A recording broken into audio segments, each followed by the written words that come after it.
to really high level people early on. And I learned how to behave around them and to like soak up knowledge and take stuff from every single person, you know? But I did that for years. I did that, you know, I moved back to LA after that. And I did that for like 5 or 6 years. I was a publicist. Did pretty well and enjoyed it, but I didn't want the same trajectory as my brother Steven.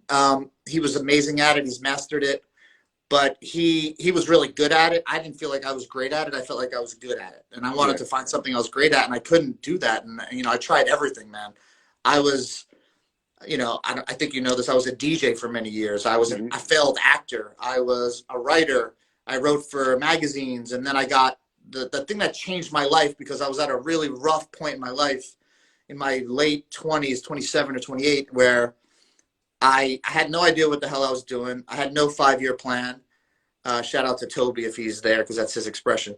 I had no plan. I didn't know what I was doing. I was basically getting into bar fights, drinking every night, living the Hollywood lifestyle. I got lost in that.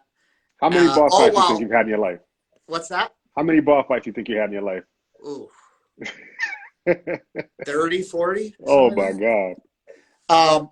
But I had no direction. I was lost, honestly. My mother had died when I was 25, and I didn't know what I was going to do. And I was sort of, my identity was kind of shattered too, because I loved my roots, and I loved, you know, I think I'm more of who I am now in my mid 40s than I was back then. But I was definitely confused about, do I belong in LA?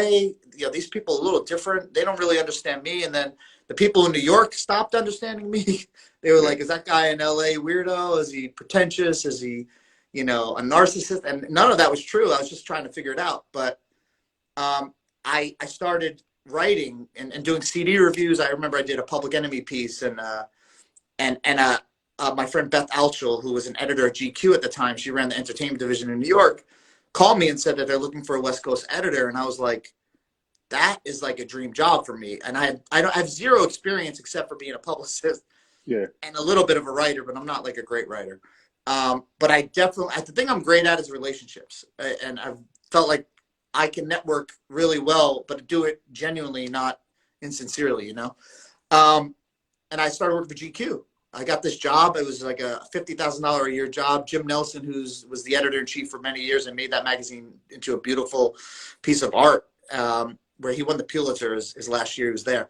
But he took a chance on me when he met me. He was like, you're really well-rounded. You know, sports, politics, music, you know, movies, film. You feel like you know a lot about all of it. And I did, because I studied it. I loved it.